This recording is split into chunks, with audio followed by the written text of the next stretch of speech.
नाज़रीन, रुपया पैसा में आपको खुशामदीद कहते हैं। मैं हूं अली नासिर। आज जिस मौजू के ऊपर हमने बात करनी है वो है डॉलर की कदर में इजाफे की वजह से तामीरात के शोबे पर जो इम्पैक्ट आएगा उसके बारे में मैं बात करना चाह रहा हूँ। और ख़ास तौर पे जिस पर फोकस करना चाह रहा हूँ वो है cost of construction, cost of doing business.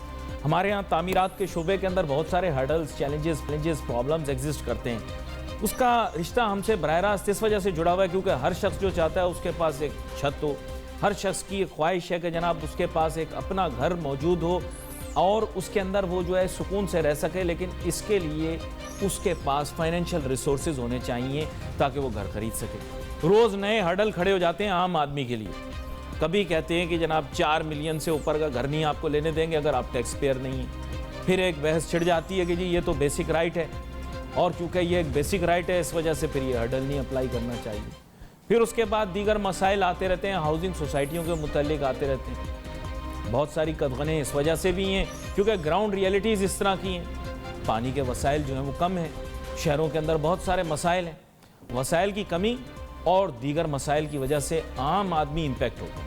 अगर कॉस्ट ऑफ कंस्ट्रक्शन बढ़ गई तो घरों की कीमत बढ़ जाएगी, हाउसिंग विल बिकम एक्सपेंसिव। इसका नतीजा ये होगा कि बहुत सारे लोग महरूम हो जाएंगे उस ख्वाहिश से भी कि भाई हमारे पास घर हो, और साथ साथ in reality there will be no access to housing even for middle class if things become so expensive. मेरे साथ बहुत ही अहम मेहमान आज शामिल गुफ्तगू होंगे। जनाब मोहम्मद अल्ताफ साहब, चेयरमैन हैं सदर्न रीजन के आबाद के। इनको वेलकम करता हूँ शो में। बहुत शुक्रिया अली भाई, आपने हमें मदऊ किया और आप हमेशा आबाद के मेंबर्स को मदऊ करते रहते हो वक्तन फ़वक्तन जब भी ज़रूरत पड़ती है। और अल्ताफ ताई साहब, हमारी ख्वाहिश यही होती है कि आम जो हमारे लोग हैं उनको बेनिफिट मिले और इसका रिश्ता जुड़ा हुआ है किसी न किसी तरीके से कंस्ट्रक्शन इंडस्ट्री से। हाउसिंग अगर लोगों को अफोर्डेबल मिलेगी तो वो खुश रहेंगे। इसीलिए हमारी ख्वाहिश होती है कि हम इन मौज़ूआत को लेकर मीडिया में पेश करें। अच्छा, मैं आपके सामने ये मौजू आज रखना चाहता हूँ। डॉलर की वजह से हर इंडस्ट्री, हर बिजनेसमैन आज परेशान है। शायद कुछ गिने चुने एक्सपोर्टर खुश हों कि भाई चलो हमें फ़ायदा हो गया, लेकिन अब कंस्ट्रक्शन इंडस्ट्री के लिए तो एक तरह से बहुत ही चैलेंजिंग सिचुएशन क्रिएट हो रही है क्योंकि डॉलर महंगा हो जाने की वजह से major inputs like steel bar ये सब महंगे हो जाएंगे। सीमेंट, आपको पता है सीमेंट फैक्ट्रियाँ तो वैसे ही बैठी होती हैं इस चक्कर में कि कुछ मुझे पता नहीं कि अब आगे क्या करती हैं कीमतों का। बिल्कुल। कंस्ट्रक्शन में इस्तेमाल होने वाली इतनी सारी मसनूआत हैं। प्रोग्राम से पहले हम डिस्कस कर रहे थे, इसमें टाइलों का बहुत अहम किरदार है, सैनिटरी है, मैं कहता हूँ स्विचेस हैं, लाइट्स हैं, एक समुंदर है। मैं उसकी जानिब अभी नहीं जाता, मैं तो सिर्फ जो मेजर कंपोनेंट्स हैं उसके बारे में बात करता हूँ। आप लोगों के लिए क्या अफोर्डेबल रहेगा? जब आपके लिए अफोर्डेबल नहीं होगा तो हमारे लिए अफोर्डेबल कहाँ होगा? हमारे लिए तो अफोर्डेबल की ये पोजीशन है कि आपने कहा कि रुपए की कदर गिर गई है। रुपए की कदर गिर गई है, ऑलमोस्ट 25% रुपए की कदर गिर गई है इस वक्त। और अभी भी लोग कह रहे हैं कि डॉलर जाएगा 140 रुपये। इसके सामने जो हम स्टील ले रहे थे 70,000 रुपये ले रहे थे जनवरी के अंदर, आज ये स्टील चला गया है 1,09,000 रुपये। ऑलमोस्ट 60% इसकी वैल्यू बढ़ गई है। आप मुझे बताएं, 60% वैल्यू बढ़ गई है और हम लोग को सारी फिजिबिलिटी आउट हो गई। है। सीमेंट की कदर आपकी बढ़ गई है। सीमेंट वाले आपकी लोकल जो कंजप्शन है इसको सीमेंट देते हैं 10,700 रुपये, 10,800 रुपये, 11,000 रुपये ton to use cement in local industries, क्योंकि लोकल लोग इस्तेमाल करते हैं। $45 में they are willing to export. A bag is 50 kgs, right? Yes, a bag of 50 kgs. A bag is 50. And they are willing to export in $45 to our neighboring country Afghanistan and other countries of the world as well, कि वहाँ पे इनको tax नहीं देना पड़ता और export करके बेहतर समझते हैं। इसका मतलब लोकल को ये महंगी देते हैं और लोकल की कंजप्शन बढ़ी हुई है। इसके हिसाब से आप मुझे बताएं कि लोकल लोगों को कैसे मराद दी जाए, लोकल लोगों के लिए कैसे बैठा जाए। अगर आप बोलते हैं रोटी कपड़ा मकान हम, अच्छा बाकी सारी चीजों में इंटरनेशनल प्राइसिंग और लोकल में डिमांड एंड सप्लाई, बिजली का प्राइस है, LNPG के अंदर लोकल प्राइस है। सीमेंट इंडस्ट्रीज लोकल कंजप्शन के लिए 11,000 रुपये टन OPC है। और अगर हम एक्सपोर्ट करते हैं तो $45 सीमेंट इंडस्ट्रीज एक्सपोर्ट करने के लिए तैयार है हमारे नेबरिंग कंट्री को। तो ये क्या सहूलत दे रहे हैं? इस मुल्क के अंदर सीमेंट सरप्लस है। अभी एक प्लांट आया कराची के अंदर 10,000 टन का, हमारी अभी इनसे लास्ट वीक मीटिंग हुई तो हमने बोला $45 पे एक्सपोर्ट कर रहे हैं और हम लोग को आप सब्सिडी देने के लिए तैयार नहीं है, ना कोई हमको एडवांटेज देने के लिए तैयार है। देखिए मैं आपको बताऊं, कोई भी चीज़ की अगर फिजिबिलिटी बनानी है तो थोड़ी सी लॉन्ग टर्म फिजिबिलिटी बनाई जाती है। ऐसे आपको मैं स्टील के लिए पहले बताऊं, अगर आप स्टील के लिए करते हैं तो एक्सपोर्टर्स को DTRE duty tax rebate against export है to the units who are exporting. ये रॉ मटेरियल इंपोर्ट करते हैं against dollar, they cannot pay any sale tax, they cannot pay any excise duty, they cannot pay any tax, क्यों कहते हैं री-एक्सपोर्ट, क्योंकि they are re-export। तो अगर builders को, मैं बिल्डर्स की बात करता हूँ जो आबाद एक फाल इदारा है, अगर ये बिल्डर्स को ये फैसिलिटीज दें कि आपका प्रोजेक्ट कितना है, अगर इस प्रोजेक्ट में आपकी 1000 टन 2000 टन कंजप्शन है आयरन स्टील की, तो हमको ये अलाउ करें, हमको ये चेक करें, रेगुलेटरी बॉडी चेक करे कि हम ये कंज्यूम कर रहे हैं नहीं कर रहे, इसका बेनिफिट डायरेक्ट लोगों को पड़ जाएगा। आपकी बात सुन के परेशान हो गए होंगे, वो कहेंगे भाई अगर ये प्रपोजल एक्सेप्ट हो गई तो फिर इनका सरिया कौन खरीदेगा? अरे भाई इनका सरिया खरीदेगा, ये 100% इन्वेस्टमेंट पे जा रहे हैं, 100% इनकी प्रोडक्शन कैपेसिटी पे जा रहे हैं, बढ़ा रहे हैं ये कैपेसिटी। आपका डॉलर डी वैल्यू आज हुआ है, उसके बावजूद शॉर्टफॉल है, बहुत शॉर्टफॉल तो नहीं है ना, शॉर्टफॉल नहीं है, काफी गैप है between local demand and local production. सही कह रहा हूं? डेफिनेटली सरिया बाहर से भी आ रहा है, बिल्कुल आ रहा है, सरिया बाहर से आ रहा है। देखिए मैं आपको बताऊं, अगर हमको लोगों को सहूलत देनी है, अगर हमको लोगों को सहूलत देनी है तो हम कैसे सहूलत दे सकते हैं? इसलिए सहूलत दे सकते हैं अगर हम आम आदमी, एक आदमी अपना घर कंस्ट्रक्ट करता है, डेफिनेटली वो लग्जरी कंस्ट्रक्ट कर रहा है, तो आप अगर उनको सब्सिडी नहीं दे रहे, सीमेंट में नहीं दे रहे, लेकिन हम तो लोगों के लिए काम कर रहे हैं, हम लोगों के लिए पैसे देते हैं, हम लोगों से मकान बेचते हैं, उसकी 3-4 साल तक हम किस्तें वसूल करते हैं। अगर हमने एक मकान बेचा है, फर्ज करें 50 लाख रुपए का हमने एक मकान बेचा है, इनके जहन में ये होता है, ये हमेशा प्ली आपके सामने प्रेजेंट करता हूँ, उनकी प्ली ये होती है कि जी हमने इतना ज़्यादा इन्वेस्ट किया है, प्लांट हमने इतना लगाया है, फिर उसके बाद हम सरिया प्रोड्यूस कर रहे हैं, लोकल इंडस्ट्री होने के नाते हम इतनी टैक्स कंट्रीब्यूशन कर रहे हैं, इतनी एम्प्लॉयमेंट जनरेट कर रहे हैं, हमें सरिया बेचने का हक होना चाहिए, और जो लोग इंपोर्ट कर रहे हैं उनके ऊपर ये ड्यूटी होनी चाहिए, ये ड्यूटी होनी चाहिए, ये ड्यूटी होनी चाहिए, ताकि हमारा कारोबार जो है फ्लरिश कर सके। वरना अगर चाइना से आपने अलाउ कर दिया तो फिर हमारा कारोबार तो ये इनकी प्ली है। हम तो इनकी प्ली को, मेरी आप बात डिस्कस सुने, करें इनके साथ, हम इनके साथ डिस्कस करते हैं, हम इनकी प्ली को डिनाई नहीं करते, ये पैसे बनाए। 70,000 रुपए से आज 1,04,000 रुपए सीरिया बढ़ गया, पहुंच गया, 1,08,000 रुपए, अभी 4,000 रुपए का कल और स्टील ने भेजा है, 38,000 39,000 रुपए का सीरिया का रेट बढ़ गया है, तो इनकी कॉस्ट ऑफ बिजनेस इतनी बढ़ गई है कि ये इतना प्रॉफिट करेंगे। हम आपको ये कहते हैं कि कम से कम जो यूनिट्स 200 यूनिट 300 यूनिट एक बिल्डर बनाता है, उस बिल्डर को जस्ट सब्सिडी दी जाए इंपोर्ट करने की, कि आप करें बाहर से to use in this project only, जिस तरीके से एक्सपोर्टर्स को देते हैं।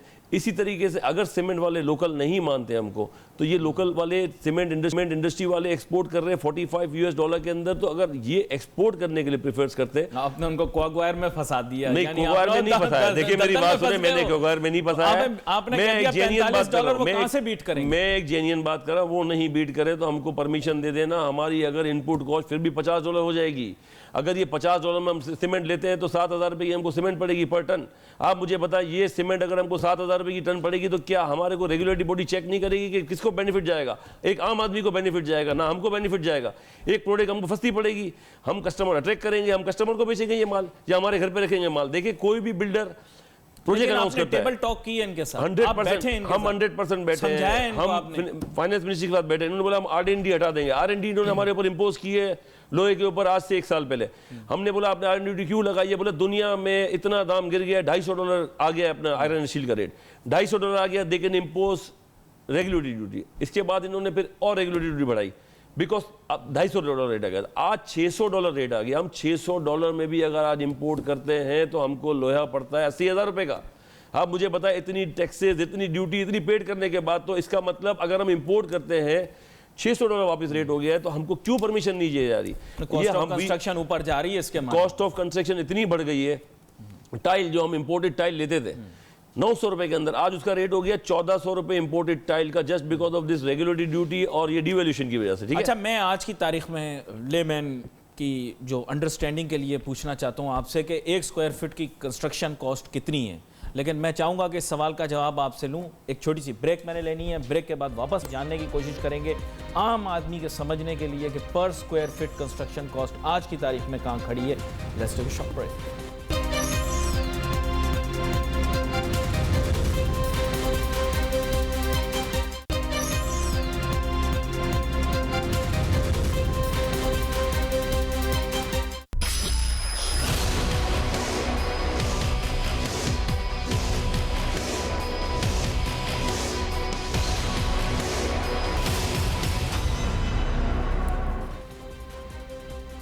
नाज़रीन वेलकम बैक आफ्टर ब्रेक। गुफ्तगू हमारी जारी है तामीरात के शोबे के ऊपर। डॉलर के रेट जो हैं उनके इम्पैक्ट्स क्या होंगे इसके बारे में हम बात कर रहे हैं।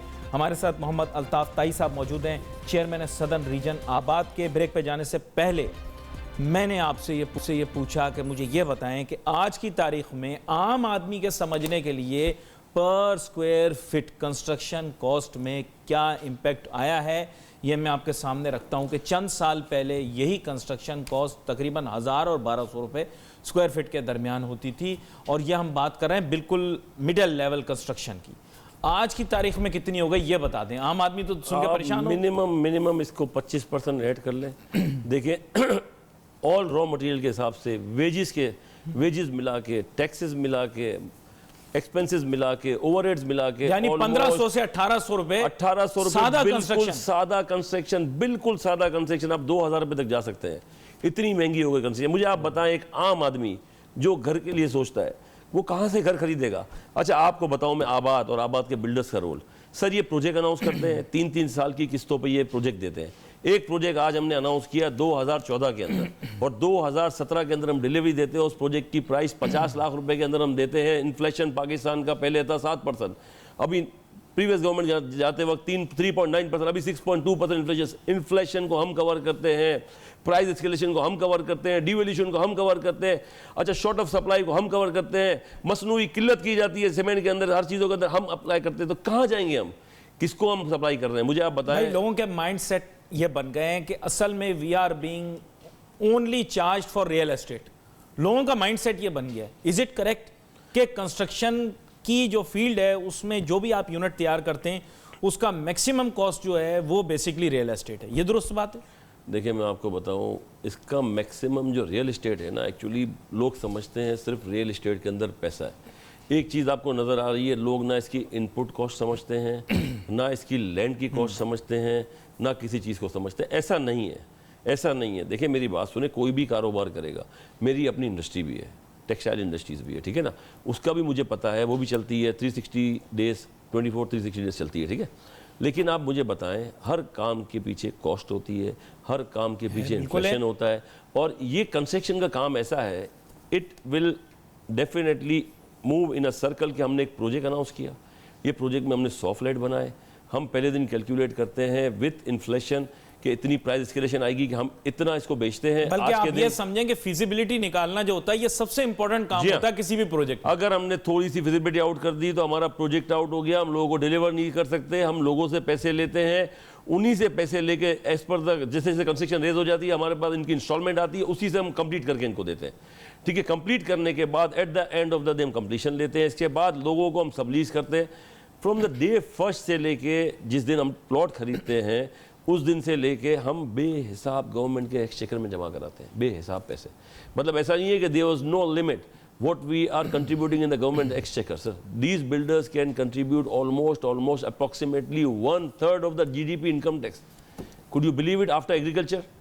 और हमको क्या मराहत मिलती है, हमको क्या पॉजिटिवनेस मिलती है कि हम ये टैक्स भरते हैं, हमको मराहत मिलनी चाहिए। आज आपके पास इतना लिटरेट बिल्डर्स बैठे हुए हैं, एसोसिएशन ऑफ बिल्डर्स एक फाल इदारा है, इसके अंदर जो हमारे लोग काम करते हैं, बड़ा पॉजिटिव सोच है, बड़ी प्रोजेक्शन और इमेज जो होता है ना वो बड़ा इंपॉर्टेंट है। ठीक है, सही बात है, एक मस्बत बात जा रही है। लेकिन मैं आपको सच बताऊं, सोसाइटी के अंदर एक जनरल इंप्रेशन ये क्रिएट हो जाता है कि ये तो मैक्सिमम प्रॉफिट वाली इंडस्ट्री है, इनका तो अंधा मुनाफा होता है। लोगों की जो सोच है आपको, यार आप मेरी बात अंधा मुनाफा होता है जी, बहुत पैसा होता है जी बिल्डर आप मेरी बात सुने, एक लोगों का कॉन्सेप्ट है कि अंधा मुनाफा होता है। एक चीज़ हम आज से 4 साल पहले 50 लाख की बेचते हैं। आप मुझे बताएं, एक साल के अंदर इस पाकिस्तान के अंदर कौन सी चीज़ की प्राइस नहीं बढ़ जाती है? आप खाली दूध की प्राइस देखें, आज से 4 साल पहले क्या थी और आज क्या प्राइस है। आप कैसी बात करते हैं? आप बोलते हैं कि बिल्डर डिलीवरी नहीं देता, बिल्डर आगे पीछे होता है। बिल्डर हर कंडीशन में एक साल में 4 मौसम बिल्डर देखता है, 4 मौसम देखते हैं, 4 साल में 16 मौसम देख के वो बिल्डर डिलीवरी देता है, और डिलीवरी देने को अपनी रिस्पेक्ट समझता है, हर तरीके से डिलीवरी देता है। डिलीवरी किसको देता है? जनरल पब्लिक को देता है। आप मुझे बताएं ये किसकी ड्यूटी है? इसको बैठ के किसके साथ कैलकुलेशन करेंगे, किसके साथ इसको एवेल्युएट करेंगे कि हम क्या बेनिफिट दे सकते हैं through these builders, innocent general public of Pakistan. 5 उंगलियां बराबर नहीं होती ना, ऐसे ये मैं कह सकता हूं कि सारे लोग भी बराबर ही का काम नहीं कर रहे। कहीं कहीं लोगों के दिलों में भी शिकायत। अरे मेरी बात मैंने आगे चल के बात करनी है, लेकिन आज चूंकि मैं डॉलर पर बात कर रहा हूं इसलिए मैं इतनी मैंने आपकी बात का जवाब देना है, मेरी बात सुने। दे लें बात, लेकिन मैंने आपको बताया 5 उंगलियां बराबर नहीं। आप मेरी बात का जवाब दे दें, बहुत मेरी बात सुने। दुनिया में कोई भी इंसान मुकम्मल नहीं होता। हमारे 1000 मेंबर्स हैं जो के काम कर रहे हैं। मेरी बात सुने, इंसान है, किसी के साथ मिसहैप हो जाता है, पर मैं आपको आज की तारीख में बता दूं, today, as of today 98% builders are delivering their projects. What does it mean? दुनिया में 70%, 80% हम बोलते हैं कोई फलाई काम भी करते हैं तो 70% बेहतर हो जाए। तो आप मुझे बताएं 98%, 95% बिल्डर्स अगर डिलीवरी करते हैं इन ऑल दीज सर्कमस्टेंसेस, आप मुझे बताएं क्या गलत काम करते हैं? चलें इस issue I am the chairman आबाद from last 1 year. I can tell you one thing, मेरे पास स्टैटिस्टिक्स है मेरे सामने। हमारे पास कंप्लेन आती है, हम उसको उसी वक्त सॉल्व करते हैं। वी हैड अ कमेटीज, हमारे पास 34 कमेटीज बनी हुई हैं। आप मुझे बताएं, कंप्लेन कमेटी हमारे पास बनी हुई है। कोई भी चीज हमारे पास होती है, हमारा बिल्डर्स, क्योंकि देखिए बिल्डर्स के बाद आज मेरा इशू रिड्रेसल है नहीं, लेकिन मुस्तकबिल में मैं कंप्लेंट्स के रिड्रेसल के मुतालिक भी आपसे बात करूंगा। अच्छी बात है अगर आप काविश कर रहे हैं, कोशिश कर रहे हैं लोगों की कंप्लेंट्स को एड्रेस करना। मैं कोशिश पर्सनली नहीं कर रहा। देखिए ये आबाद एक इदारा है, ये 1972 से इस्टेब्लिश्ड है, ये आज इस्टेब्लिश नहीं हुआ। ये मेरे जैसे कितने आएंगे, कितने चले जाएंगे, कितने बिल्डर्स काम करेंगे, कितने बिल्डर्स चले जाएंगे। ये इदारे ने रहना है। ये इदारा इस मुल्क की तरक्की दे रहा है, इस मुल्क की आवाम को ये इदारा सहूलतें फराम कर रहा है। ये इदारा एक रिस्पेक्टेड इदारा है, मैं आपको बता दूँ। और यकीन करेंगे आप, आज से थोड़े दिनों पहले पॉलिटिकल पार्टी भी आई थी, उन्होंने भी हमारे साथ बैठ के बोला कि वी आर रेडी कि हम 5 मिलियन घर रेस करेंगे। हमने बोला आप बिल्कुल रेस करें, हम जो कर सकते हैं आपके साथ हेल्प करेंगे जितनी हमारे में। दिल की बात की ना, इसलिए अच्छी लगी आप। मैं नहीं, मैं आपसे, उन्होंने आपके दिल की बात की इसलिए आपको अच्छी देखिए मेरी बात सुने, उन्होंने कोई आपके दफ्तर में आकर आपसे को आप ऐसी बात तो नहीं कर सकता था कि आपके दिल को लगे। तो उन्होंने जो बात की, आप मेरी बात सुनिए, कोई जादुई गोला अच्छी बात है ना, अच्छी बात है अगर 5 मिलियन घर बनाएंगे। देखिए अली भाई, ये कोई जादुई गोला नहीं है कि घर बन जाएंगे, ये कोई हलवा नहीं है कि घर बन जाएंगे। मेरे भाई मेरी बात सुने, इसके पीछे इनपुट देना पड़ेगा, इनके पीछे आपको मेहनत करनी पड़ेगी। मैं फिर छेड़ना नहीं चाह रहा, आपने कहा है तो मैं देखा, मैंने पिछली दफा भी यही बात की थी, मैं आज दोबारा यही बात करूंगा। बात यह है कि इसके लिए मैसिव इन्वेस्टमेंट चाहिए भाई। आप लोग उसके बारे में बात नहीं कर रहे हैं। आज मैं लेकर बैठा था डॉलर को, लेकिन मैंने अभी आप देखो, मैं कैलकुलेशन करके आपको बता सकता हूँ कितने स्क्वायर फीट आपने जो है वो कंस्ट्रक्शन करनी है। इसके लिए बहुत ज़्यादा पैसे चाहिए, फाइनेंसिंग चाहिए। आप मुझे बताएं क्या सिस्टम हमारा गेयर्ड अप है कि बिल्डर को लोन दे दे? आज आप जाएंगे बैंक आपको लोन देगा? कितने मसले मसाइल होते हैं, मैं आपको बताऊं। बिल्डरों से बात जब भी करें वो एक ही बात करते हैं। मेरा भाई सिस्टम दुनिया में इक्विटी से 5 मिलियन घर तो नहीं बनाएंगे। दुनिया में हर काम हो सकता है अगर if there the will there the way. आप मुझे एक बात बताएं, but if the financing system is not ready to give you the money, इनको गेयर अप कराएं। सबसे पहले गेयर अप की बात ये होगी, HBFC आपको पैसे देगा, आपको पता है उनकी सूरत हाल क्या है। बैंक को आज बोलते हैं बिल्डर को, वो किसी को लोन दे दे, पता नहीं बिल्डर को दे नहीं दे। I don't know your experience, लेकिन no they can not allow us loan, they can not allow loan. तो आप इंडस्ट्री नहीं हो क्या? पब्लिक, हम इंडस्ट्री है, हमको इंडस्ट्री का दर्जा नहीं देते हैं। तो बस मैं आपको बताऊं, इस मुल्क के अंदर इस वक्त टेक्सटाइल का एक्सपोर्ट 9 बिलियन है। $9 billion is nothing. What they are giving each and every subsidy to the exporters to get revenue, to get dollars back in the country. ठीक है, आप मुझे बताएं हम कितना बड़ा रेवेन्यू देते हैं in terms of money, in terms of everything. हम कितनी बड़ी जॉब प्रोवाइड करते हैं, कितनी बड़ी जॉब प्रोवाइड करते हैं। आफ्टर एग्रीकल्चर हम सबसे बड़ी जॉब प्रोवाइड करते हैं। ये जो कराची है, ये जो बिल्डर्स हैं, जो आपके गांव में लोग रहते हैं, 2-2 हज़ार 3-3 हज़ार रुपए पर दिन की दिहाड़ी होती है। लाख रुपए ये लोग लेके जाते हैं हमसे पर मंथ, वहीं सोते हैं, वहीं खाते हैं, अपने पूरी फैमिली इनके साथ पलती है। ये बिल्डर्स करते हैं। अगर ये बिल्डर्स करते हैं तो इनको क्या इंसेंटिव मिलता है, आप मुझे बताएं। पॉइंट टेकन, लेकिन इसके लिए आपको फाइट करना पड़ेगा ना। किससे फाइट करें, किससे फाइट करें, कहां जाके फाइट करें? हमेशा फाइट करते हैं, हमेशा कन्विंस करते हैं, कन्विंस होने के बाद अप्लाई नो रिप्लाई।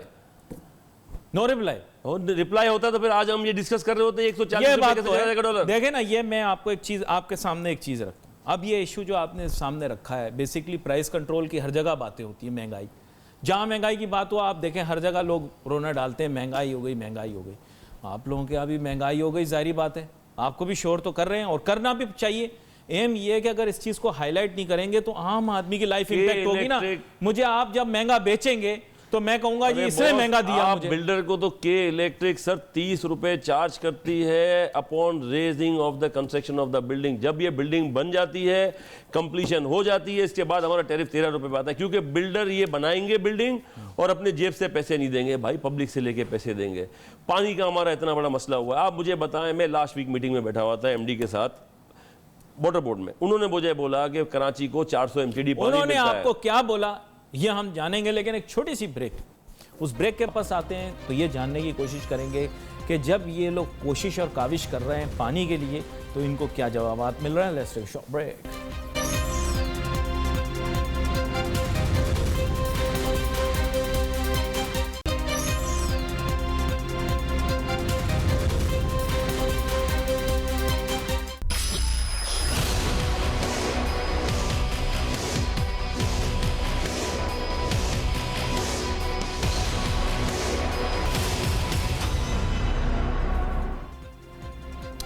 नाज़रीन वेलकम बैक आफ्टर ब्रेक।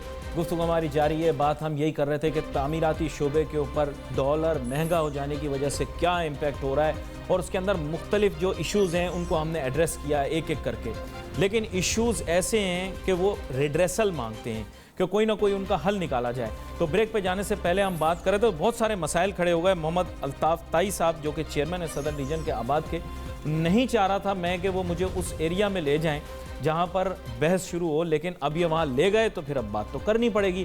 जनाबे वाला, जब वसाइल मौजूद नहीं है, आपने कहा जी वाटर के इश्यूज चैलेंजेस मौजूद हैं, तो आप गए, आपने बात की, उनसे क्या जवाब मिला? उनसे सिंपल जवाब मिला। वो कहते हैं कि कराची की जो डिमांड है वाटर की वो 1200 MGD है और हमको सप्लाई मिलती है 400 MGD की। मैंने एक सवाल किया, इट मीन्स कि 2/3 of the water are short in Karachi, तो यहाँ तो थर हो जाए। या कितने आदमी मर गए प्यासे, मुझे तो बताएं आप। कौन सी पाइपलाइन ऐसी है, कौन सी पाइपलाइन ऐसी है जिसके अंदर अगर हम तोड़ते हैं उसको तो पानी नहीं आ रहा हो? बहुत पानी है, कम्युलेटिव समरी नहीं है इनके पास। ड्रिंकिंग वाटर की बात, I am also talking about the drinking water. 1200 MGD drinking water पूरे कराची को चाहिए। मैं कोई आपको गार्डन में डालने के लिए पानी की बात नहीं कर रहा। इसके अंदर हमको क्या चाहिए पानी, आप मुझे बताएं। ये पानी, ये आम लोग पानी पी रहे हैं। आप लोग वाटर कंजर्वेशन पॉलिसी भी अनाउंस कर देते हैं ना वहां पर।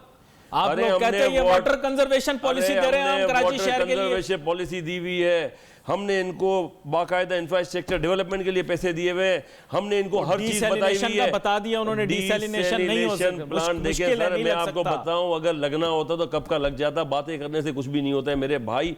अगर काम करना होता है तो नहीं लग सकता। साइंटिफिकली उन्होंने बताया। देखिए सर, वो तो दूर जाके लग सकता है, दूर जाके लग सकता है। हमको तो देखो ये कहा कि लग सकता है, लेकिन देखिए एक बताऊं, इनका कहने का मतलब ये है कि 2/3 वाटर कराची के लिए शॉर्ट है। अगर 2/3 वाटर कराची के लिए शॉर्ट है तो फिर यहाँ पे कितने आदमी प्यासे मर गए, मुझे ये बताएं।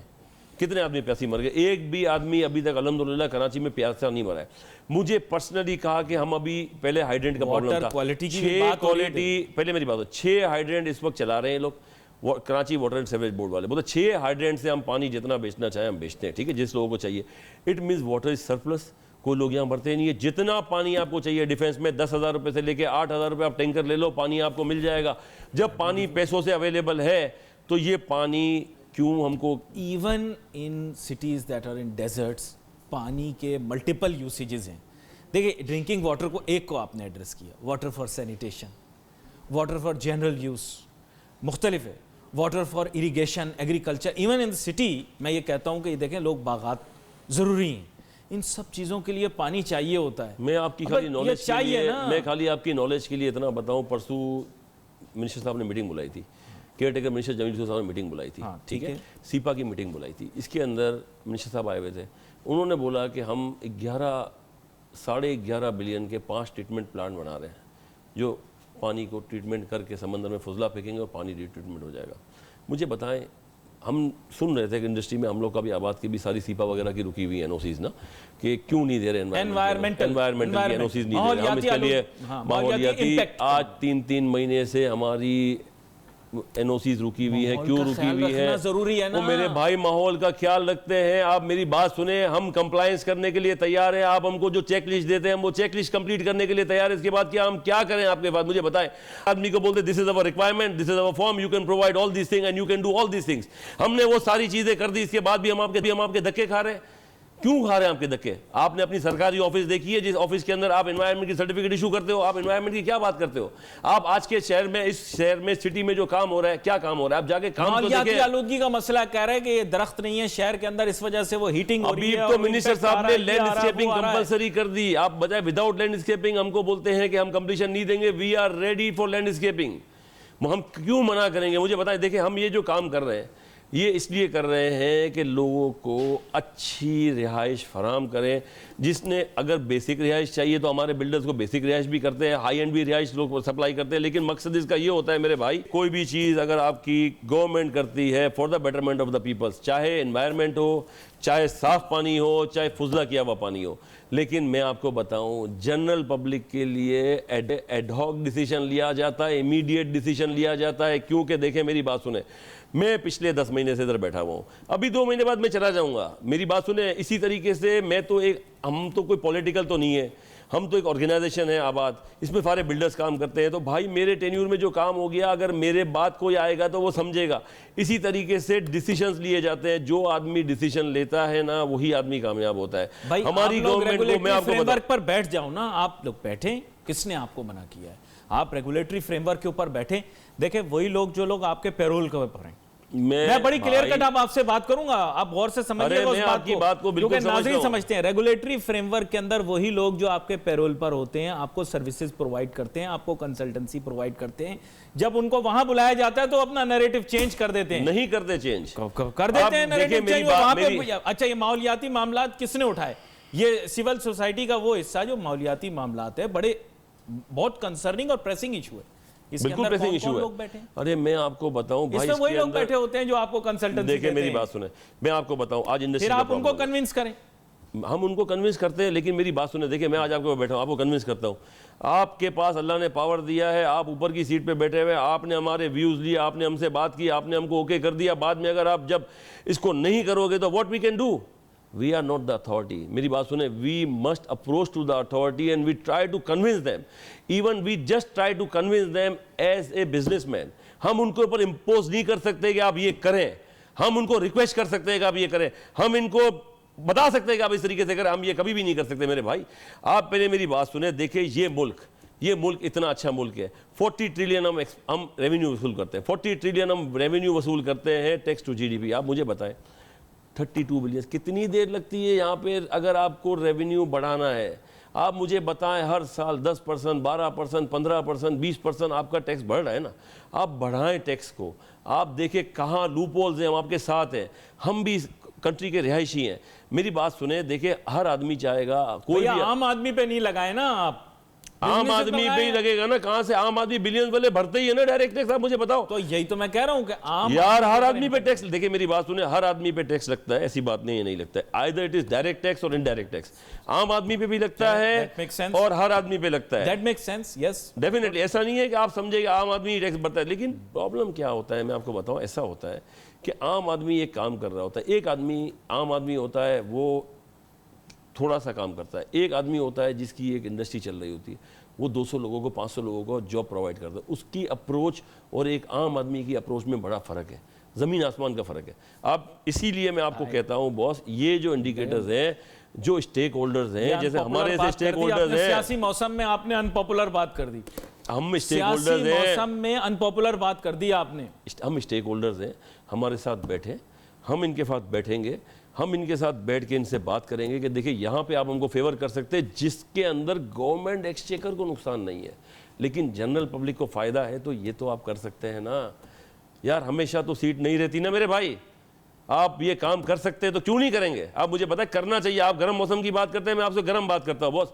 किसके लिए करेंगे? जनरल पब्लिक के लिए करेंगे। मुझे इसका बेनिफिट नहीं मिलेगा, किसी को इसका बेनिफिट नहीं मिलेगा। इसके 2 एंगल हैं। एक तो इम्प्लीमेंटेशन का एंगल है, जहां पर आपको बहुत सारी प्रॉब्लम्स का सामना करना पड़ता है। एक लेजिस्लेशन का एंगल है, आपको मानना पड़ेगा। लेजिस्लेशन का जो एंगल है ना, उसमें पॉलिसी मेकर को कन्विंस करना पड़ेगा। पॉलिसी मेकर जो आप गली गली, और आपने देखा होगा कि उन जगहों पर भी जा रहे हैं जहां पर कभी भी नहीं जाते वो, और अगले 5 साल हो सकता है दिखे भी ना, अभी ही दिख रहे हैं। या आप इनसे जाके डिस्कस करें, अभी दिख रहे हैं, अगले 5 साल नहीं दिखेंगे, मैं आपको बता दूं। आपने बड़ी बेहतरीन बात नहीं करी। दिखेंगे ये। नहीं, अभी ये दिखते हैं तो अभी ये तो हाँ ही बोलते हैं ना, अभी तो इनका मंशूर होता है, हम ये भी करेंगे, हम वो भी करेंगे, बाद में नहीं करेंगे तो मुझे मिलेंगे कहाँ बाद में, मुझे हर चीज मानेंगे ये आपकी। अभी तो वो जो बोलोगे आप बोलेंगे, रात को रात बोलेंगे, दिन को दिन बोलेंगे, लेकिन कल नहीं बोलेंगे तो मैं कहाँ इनको पकड़ने जाऊंगा। बहुत मेरी बात समझे, राइटिंग में नहीं होता है। देखिए दे आर लेजिस्लेटर, वो अपना काम करेंगे, हम अपना काम करेंगे। देखिए ये मुल्क हर अपना काम आदमी करेगा। प्रॉब्लम ये होता है भाई कि हमको आपने डिवोल्यूशन के लिए बुलाया, अच्छा डिवोल्यूशन क्यों हुआ, अफरात ज़र क्यों बढ़ा, क्यों बढ़ रहा है अफरात ज़र, क्यों डिवोल्यूशन हो रहा है, क्यों हमारा प्रॉब्लम हो रहा है। इस प्रॉब्लम को एड्रेस करके अगर जो रेगुलेटर्स हैं, अगर इस प्रॉब्लम को एड्रेस करके, इसको आइडेंटिफाई करके, इसकी बेटरमेंट के लिए इम्प्लीमेंटेशन करते हैं तो किसके को बेटर होगा।